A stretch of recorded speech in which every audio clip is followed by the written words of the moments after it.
Welcome to special analysis. నేను రమా మండవ. ఈరోజు అనాలిసిస్లో భాగంగా మనం తీసుకోబోతున్న టాపిక్ ఏంటంటే అమరావతి విషయంలో కేసీఆర్ యూటర్న్ కారణం అదేనా అని చెప్పేసి నేను టైటిల్ పెట్టాను. ఇక్కడ మనం చూసినట్లయితే ఈ అంశం గురించి మనం డిస్కస్ చేద్దాం. అయితే ఇక్కడ ఈ టైటిల్ పెడతానికి ఒక రీజన్ ఏంటంటే ఈరోజు పార్లమెంట్ వేదికగా ఈరోజు కేసీఆర్ కూడా ఒక అవకాశం వచ్చింది అమరావతి విషయంలో. అయితే అటు రాజ్యసభలో ఉన్న టీఆర్ఎస్ సభ్యులు కూడా ఈరోజు అమరావతి తీర్మానానికి మద్దతు ఇవ్వడం జరిగింది. నిజానికి ఆ మద్దతు ఇవ్వడం అనేది ఒక వింత ఈరోజు. అయితే ఎందుకు మద్దతు ఇచ్చారు అనేది చాలా మందికి అర్థం కాని అంశం.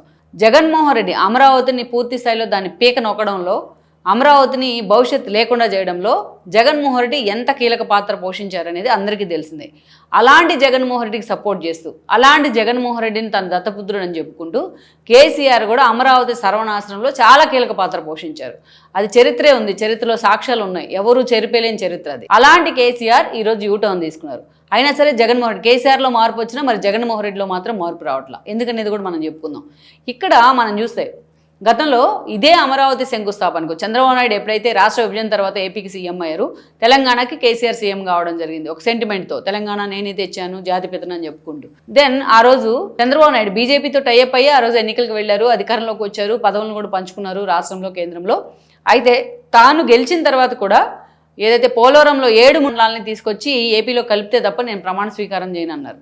ఆ రోజు వేరే ఆప్షన్ లేక మోడీ అంటే ఒప్పుకొని మరి ఆ 3 మండలాలను కలిపిన పరిస్థితి. ఇదే కేసీఆర్ ఆ రోజు ఏం మాట్లాడాలా, ఇప్పుడు మళ్ళీ హరీష్ రావు లాంటి వాళ్ళు మాట్లాడుతుంటారు దీని మీద. ఇక ఆ తర్వాత కొద్ది రోజులకే అసెంబ్లీలో, తెలంగాణ అసెంబ్లీలోనే ఒక మూలకి ఏపీ ఎమ్మెల్యేలు కూడా కూర్చోవాల్సిన పరిస్థితి. రాష్ట్రాన్ని ఉమ్మడి రాష్ట్రంగా ఉంటుంది 10 ఏళ్ళు హైదరాబాద్ అని చెప్పినా బట్ ప్రతికూలత ఉండేది. తెలంగాణ వైపు నుంచి అంత ప్రతికూలత ఉండేది. మీకు అందరికి చాలా మందికి తెలియకపోయి ఉండొచ్చు. చంద్రబాబు నాయుడు అదేమంటే ఓటుకు నోటు విషయంలో భయపడి పారిపోయొచ్చని వైఎస్ఆర్సీపీ పోర్ట్రైట్ చేస్తుంది. ఆ రోజు సీఎం క్యాంప్ ఆఫీస్ కింద లేక్ వ్యూ గెస్ట్ హౌస్ని ఇస్తే చంద్రబాబు నాయుడు కూర్చున్న రూమ్లో కూడా పెచ్చుడు కింద పడుతుండేవి. అంత దారుణంగా ఉండింది పరిస్థితి.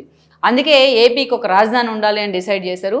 తెలంగాణ అసెంబ్లీ బిల్డింగ్లోనే, వేరే బిల్డింగ్లోనే ఇంకోవైపు జరుగుతూ ఉండేవి అసెంబ్లీ సమావేశాలు. ఒకవైపు తెలంగాణ జరుగుతుంటే ఒకవైపు ఏపీ సమావేశాలు జరుగుతూ ఉండేవి.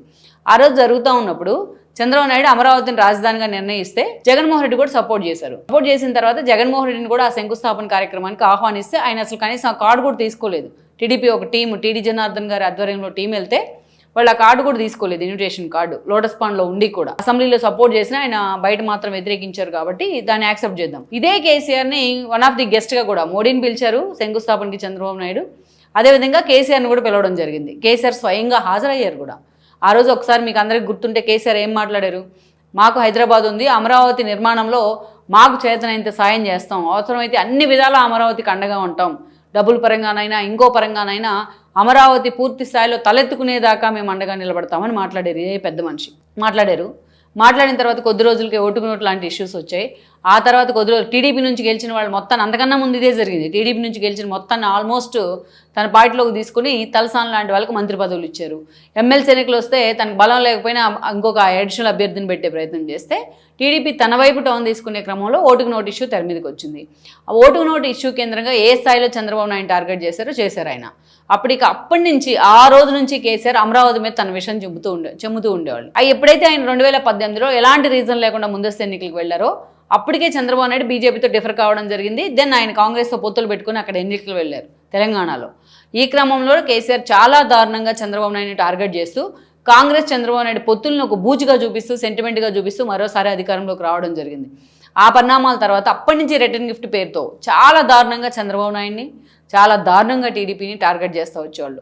ఇక అమరావతి పేరు ఎప్పుడు వచ్చినా కేసీఆర్ అదే మాట్లాడేవాళ్ళు. అమరావతి అయ్యేది లేదు, చచ్చేది లేదు. జగన్ ఇప్పుడు మాట్లాడుతున్నారేమో, కేసీఆర్ ఎప్పటి నుంచో మాట్లాడుతూ ఉండేవాళ్ళు ఈ మాట. అమరావతి అది వచ్చేది లేదు, చచ్చేది లేదు, అయ్యేది లేదు, పెట్టేది లేదు. చంద్రబాబు నాయుడు తీసుకొచ్చే పెట్టుబడులన్నీ కూడా హంబక్ అంటూ కూడా మాట్లాడు. చాలా దారుణంగా చంద్రబాబు నాయుడు చేసే పనుల్ని ఆయన వ్యక్తిగతంగా దూషించారు, వ్యక్తిగతంగా తిట్టారు. The dirtiest politician of India అన్నారు. చాలా దారుణంగా మాట్లాడారు. టీడీపీని తెలంగాణ వేదిక మీద నుంచి బయటికి పంపించే ప్రయత్నం చేశారు. టీడీఎల్పీని టీఆర్ఎస్ ఎల్పీలో విలీనం చేసుకున్నారు 18 ఎన్నికల తర్వాత. ఇంత తతంగం జరిగింది. సో ఆ రోజు బీజేపీ కూడా తనతో చంద్రబాబు డిఫర్ అయ్యారు కాబట్టి అటు కేసీఆర్ని ముందు పెట్టి జగన్మోహన్ రెడ్డికి సపోర్ట్ చేస్తూ ఒక గేమ్ ఆడింది బీజేపీ. ఆ గేమ్లో వీళ్ళంతా కూడా పావులయ్యారు. అయితే జగన్మోహన్ రెడ్డి 151 సీట్లు రావడానికి కూడా వీళ్ళంతా కారణమయ్యారు. టీడీపీ 23 సీట్లకే పరిమితమైంది. ముందు నుంచి చెప్తానే ఉన్నారు చంద్రబాబు నాయుడు టీం అంతా కలిసి అమరావతికి వ్యతిరేకమని. ఆ 5 ఏళ్ల పాటు జగన్మోహన్ రెడ్డి అమరావతి మీద ప్రతి నిమిషం విషయం నింపుతూ వచ్చారు. ప్రతి నిమిషం రైతులు రోడ్డెక్కే ప్రయత్నం చేశారు. ఆ ఇష్యూలో కేసీఆర్ భాగస్వామ్యం అయ్యారు. మాటకు ముందు జగన్మోహన్ రెడ్డిని కలిసేవాడు. ఎందుకంటే కేసీఆర్కి అది ఇష్టం. ఎప్పుడైతే అమరావతిని తొక్కేస్తూ ఉన్నారో జగన్మోహన్ రెడ్డి, అమరావతి అనేది రూపురేఖలు మార్చేశారో, అమరావతిని సౌండ్ వినిపించకుండా చేశారో, ఆబ్వియస్లీ కేసీఆర్కి అది సంతోషం. ఎందుకంటే ఆ పెట్టుబడి పెట్టాలనుకున్న వాళ్ళంతా హైదరాబాద్లో పెడతారు. హైదరాబాద్ ఇంకా డెవలప్ అవుతుంది, ఆల్రెడీ డెవలప్ అయిన సిటీ కాబట్టి.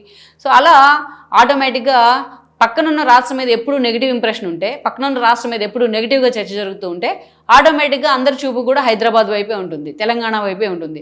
చూసారా జగన్మోహన్ రెడ్డి ఎంత దరిద్రంగా పాలన చేస్తుంటే కేసీఆర్ అద్భుతంగా చేస్తున్నారు అని వాళ్ళ పార్టీ శ్రేణులు కానీ వాళ్ళ పార్టీ నేతలు కానీ చెప్పుకునే అవకాశం ఉంటుంది.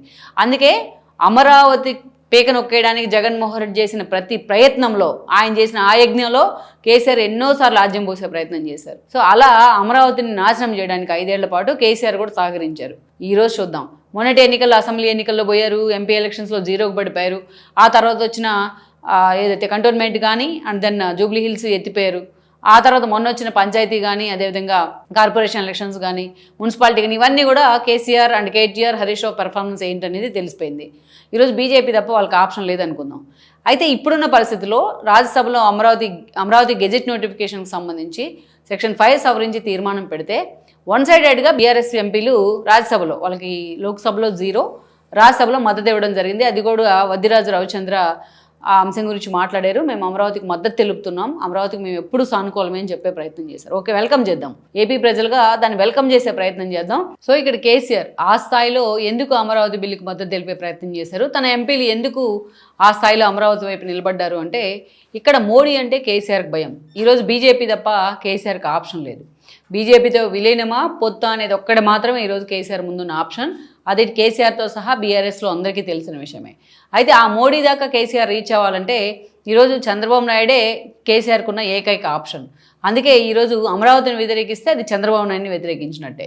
అటు చంద్రబాబు నాయుడు అన్నా ఇటు మోడీ అన్నా ఈరోజు కేసీఆర్ వణికిపోతున్న పరిస్థితి ఉంది. చంద్రబాబు నాయుడు లేకపోతే ఈరోజు కేసీఆర్ని అక్కడ దాకా తీసుకెళ్లే నేత కూడా లేదు, కనీసం వాళ్ళ తరపున మాట్లాడే నేత కూడా లేడు సౌత్ వైపు నుంచి. అందుకే ఈరోజు కేసీఆర్ అంత సీరియస్గా అమరావతికి మద్దతు తెలిపే ప్రయత్నం చేశారు. అయితే ఇక్కడ ఒక శోచనీయమైన అంశం ఏంటంటే, ఆ స్థాయిలో తన గురువు అమరావతికి మద్దతు తెలిపిన జగన్మోహన్ రెడ్డికి ఇంకా కళ్ళు తెరుచుకోకపోవడం మాత్రం నిజంగా అదొక పెద్ద బ్యాక్లాగ్ అని అనుకోవాలి జగన్మోహన్ రెడ్డికి. లెట్స్ సీ మరి ఇప్పటికైనా మరి కేసీఆర్కి ఈ విషయంలో బుద్ధి రావడం అనేది, ఈ విషయంలో ఆయన జ్ఞానోదయం కావడం అనేది కొంతవరకైనా వెల్కమ్ చేయాల్సిన అంశమే. Like and subscribe R24 Telugu YouTube channel.